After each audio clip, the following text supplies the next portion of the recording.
Jason Lezak's Olympic dream is still alive at age 32. The Irvine resident became the oldest male swimmer to qualify for the U.S. Olympic team, and he hopes to make a big splash at the Summer Games in Beijing next month. Garth Wyckoff has a story in sports.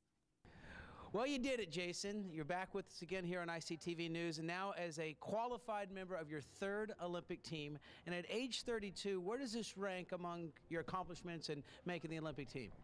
I mean, I'm definitely happy to be on the team, and the last 4 years has been hard because as you get older, things aren't the same, and the body doesn't adapt to certain training as it did in the past. And I've just learned from that, and I think that's why this year I've been able to be so successful, because the last 3 years I've learned a lot what I am and what I'm not able to do, and I've improved on it.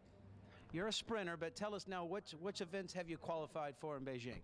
I qualified in the 100 free, and that puts me on the 400 free relay and hopefully on the 400 medley relay, depending on how things go over there. Now, in watching in the semis for the 100-meter free, you set the American record with that 47.58, and darn near got close to the world record. And then in the finals, you touched second at 48.05. Now, what was the difference between those two races, having the fast time in the semi and then what you did in the finals?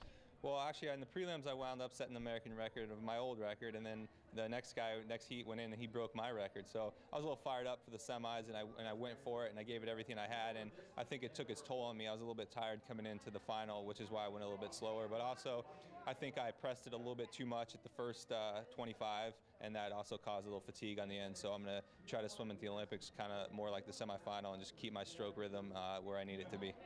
Now, you've had 2 golds in the Olympics as a relay team member, but have yet to get that personal goal of an individual medal. What is it going to take, and who do you think is your biggest challenger in the pool in the 100-meter free? Yeah, I mean, that individual medal is definitely the reason I'm still going, and I made a huge mistake 4 years ago, taking the prelims too lightly, and I'm not going to do that this time.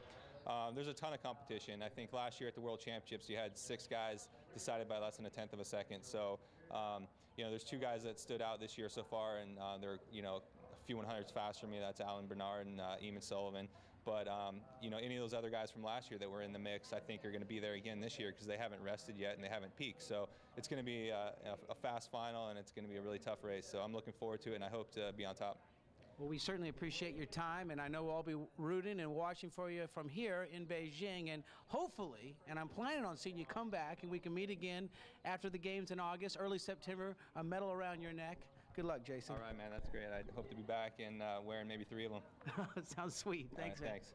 Now, joining Jason in Beijing this year will be former Irvine Nova Aquatic teammates Amanda Beard. She qualified for her 4th Olympic team. She'll be competing in the 200-meter breaststroke, and they'll also be joined by Aaron Pearsall, the defending gold medalist champion in the 100-meter and 200-meter backstroke. And these 3 swimmers are hoping to keep the Orange County contingency alive. A few years ago in the 2004 Olympic Games, they won 9 medals, Olympic athletes from Orange County, ranking higher than Great Britain and Spain on the total medal count. Should be an exciting time and some great swimming taking place in Beijing, and we'll be watching. Reporting for ICTV News, I'm Garth Wyckoff.